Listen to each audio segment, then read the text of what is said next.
Assalamu alaikum wa rahmatullahi ta'ala wa barakatuh.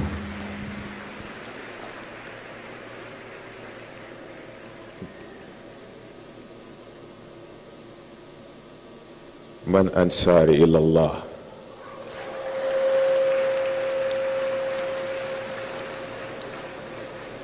Man ansari ila Allah.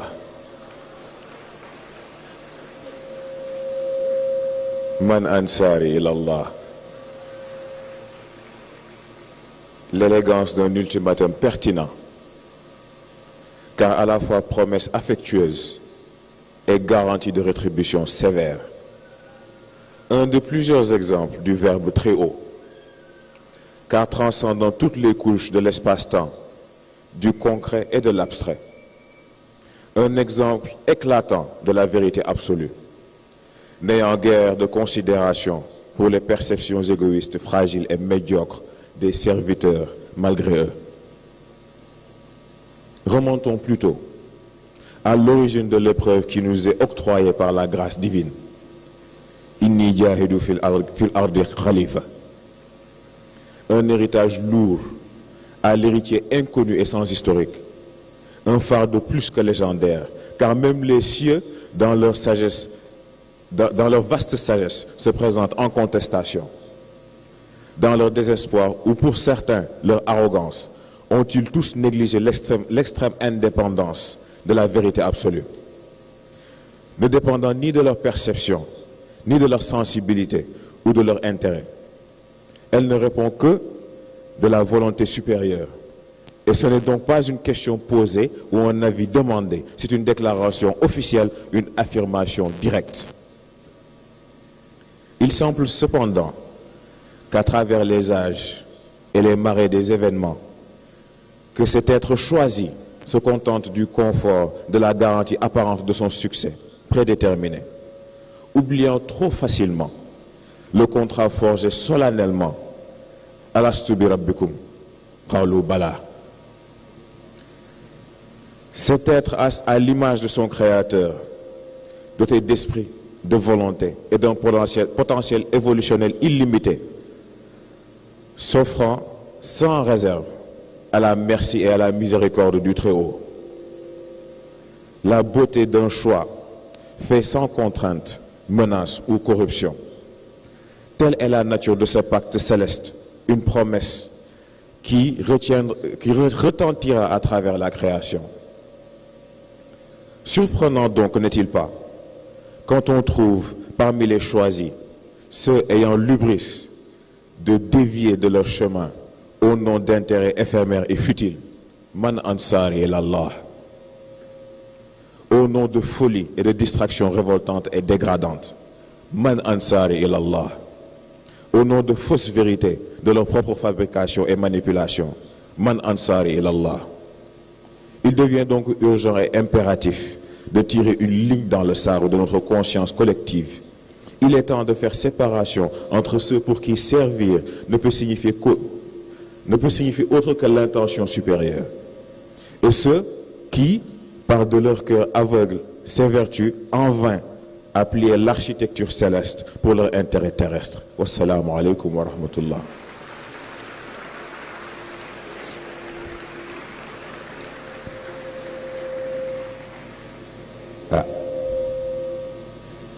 Yàlla xam na ni day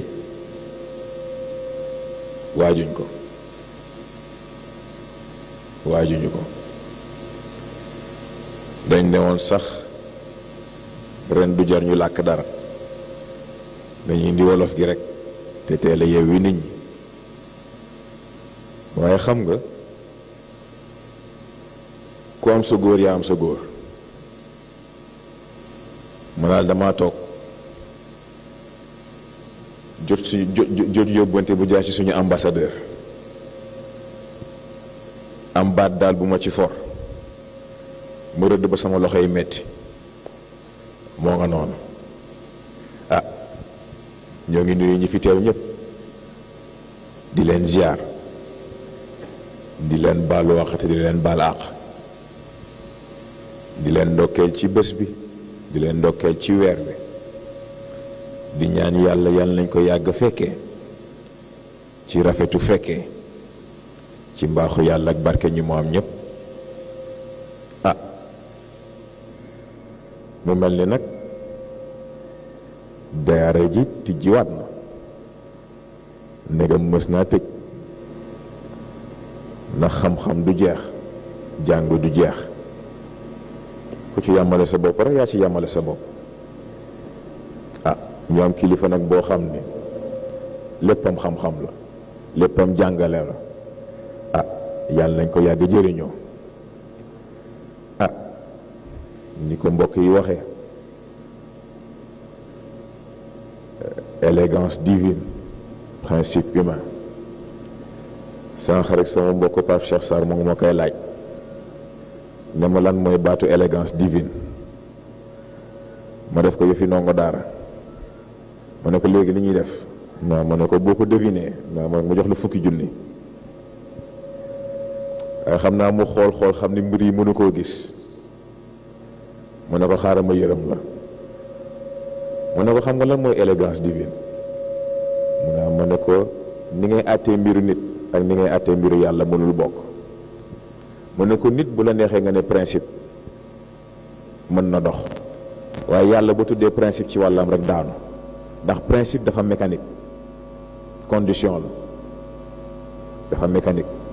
yàlla du dox ci mécanique lépp ma supérieur kon nag ci wàlla mën a tudd principe divin élégance divine rek nga mën a tudd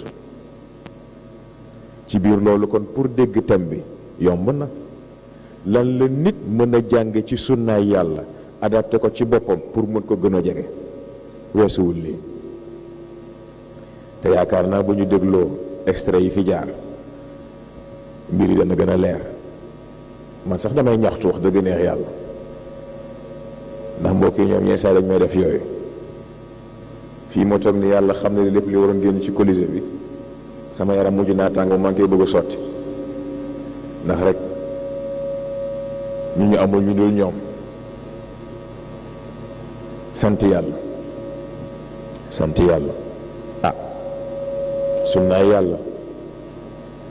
sunnaay yàlla machia yàlla iraada yàlla bu si nekk ak na muy doxe bu si nekk ak ni muy ñëwee bu si nekk ak ni nga koy déggee bu si nekk ak li nga ciy jàngee waaye ci biir loolu yëpp dafa am lu jar a sant yàlla te mooy baat bi nga xam ne góor gi jàngal nañu ko jàngal ñu ko ne Serigne Cheikh moo ko waxoon te mooy yonent bi moo tax ñu dégg philosophie asamaan waaye Seydina Cheikh moo tax ñu dégg philosophie yonent bi Seydina Cheikh ak ñi ci topp ñëpp kenn ku ci nekk ba agsi ci moom mii tey nga xam ne yëpp moo ko dajale ku dégg tey moo la déggal ci mbaaxu yàlla kon nag ku tudd ñëpp it tudd ko kon nag sant yàlla yàlla buñ ko rëcc yàlla buñ ñu rëcc yàlla nañu yàgg ci ëttam yàlla nañ fi sax des fi doj fi gaañu fi dekki fi deewaat fi te doj rek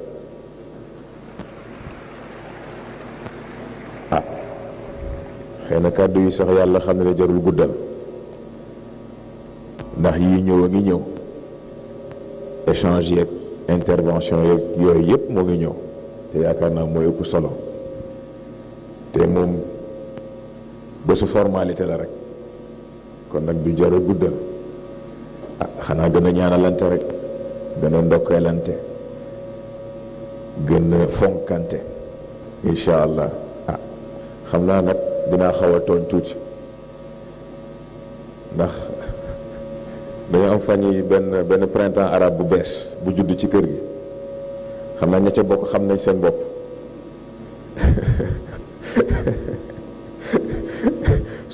suñu pap Xadafi suñu mbokk Khalifa Arafat ak suñu maam Saddam ñoom mi ci daara ji lañ bokk di nuyuwaat ñëpp rek suñu baay yi suñu yaay yi suñu mbokk yi ndax mbokk mënta weesu lii mbokk mënta weesu lii yaakaar naa maa ngi ci waxtaan ak benn mbokk fan yi ci ginnaaw mu may fàttali benn wax bu Serigne Cheikh waxoon góor gi waaye ma ne ko loolu doxoon na ci jamono boobu waaye doxatul ci jamono ji ma ne ko ndax góor gi dafa jàngale ñaar nit balaa ngaa revendiquer droit matalal sa devoir kon nag bu ñu nee Cheikh Tidiane Sy capitaine loolu sama devoir la kon nag bala maa liñeenti deret liñeenti pas-pas bi ñu boole bu ñu nee Cheikh Tidiane Sy chef de famille nag kooku sama droit la deret baa tax waaye nag kuy jiital droit balaa ngay jiital droit jiital devoir ba pare kon nag yàlla mbokk gi sax ci mbaaxu yàlla ak barke mag ñi ak ci barke weer bi ñu nekk du ñu guddal ndax guddi na ba pare te tali yi ak li ci xew du ñu bëgg guddeel nit ñi kon nag ñu ñaanalante rek te def noonu ba beneen yoon incha allah xam naa ko ñu jàngat fatiha juróom-ñetti Quraysh falaxi ak naa salaatul fatihi ñu yeewee ko ba beneen incha allah bismillah.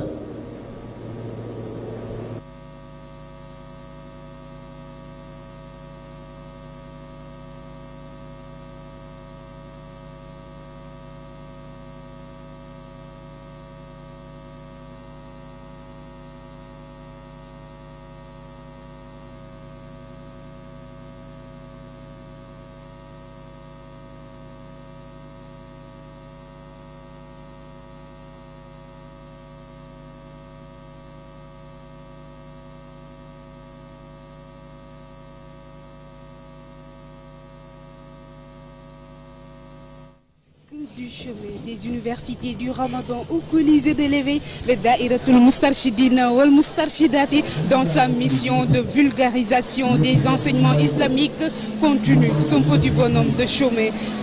Sous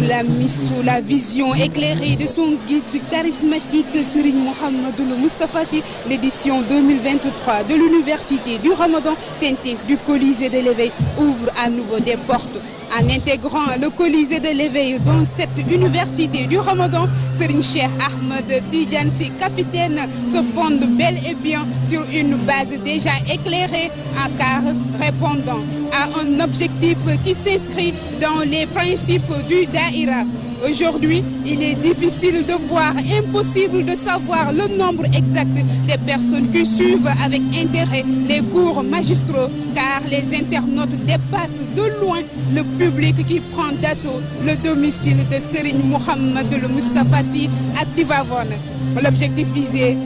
dans cette diversité est d'armer intellectuellement et spirituellement la jeunesse, de former des cœurs nouveaux par la foi et ayant goût à la religion. Mame Cheikh Ahmed Tidiane Sy capitaine nekkoon ki nga xamante ne tey moo ñu